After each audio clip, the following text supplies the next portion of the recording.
South Africa's Kalahari Desert, where in August 1977 Soviet spy satellites detected preparations for a nuclear weapons test. The Soviet Union did not have diplomatic relations with the apartheid regime. It did, however, have intelligence which suggested that test preparations were underway.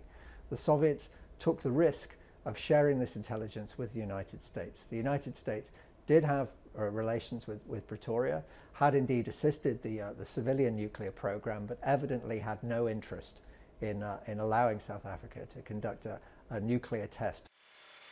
Pretoria denied any nuclear test, but US intelligence confirmed the presence of the site and helped pressure South Africa into abandoning its plans.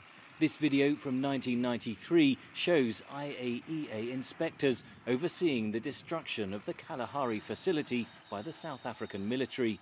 The collaboration between Cold War foes, led then by US President Jimmy Carter and Soviet General Secretary Leonid Brezhnev, is one of numerous examples of Washington and Moscow working together to prevent the spread of nuclear weapons.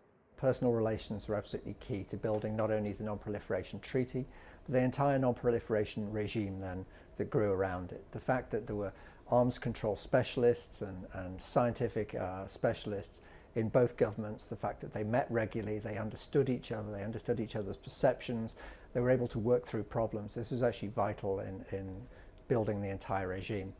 That entailed a decade of talks in Geneva during the 1960s. Here's then Vice President Lyndon Johnson underlining the US commitment. I should emphasize that we're going to do everything, and I repeat, everything that can be done with dignity and with honor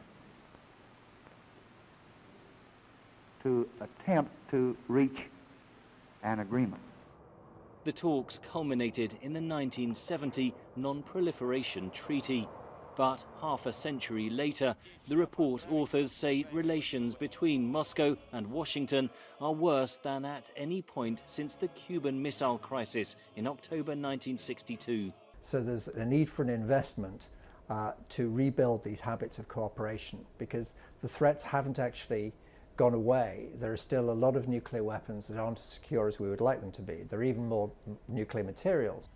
There are fears of a new arms race, with Russia developing tactical atomic weapons and the US modernizing its nuclear capabilities. The 2017 Treaty on the Prohibition of Nuclear Weapons was not signed by any nuclear powers and shows a growing divide between countries that have and don't have atomic weapons, says Redman. Unless the United States and Russia cooperate, the problem is they could very quickly lose the initiative that they've held up to now in the nuclear proliferation sphere. The report urges policymakers in both the United States and Russia to learn lessons from Cold War history as the world still faces grave nuclear threats. Henry Ridgwell for VOA News, London.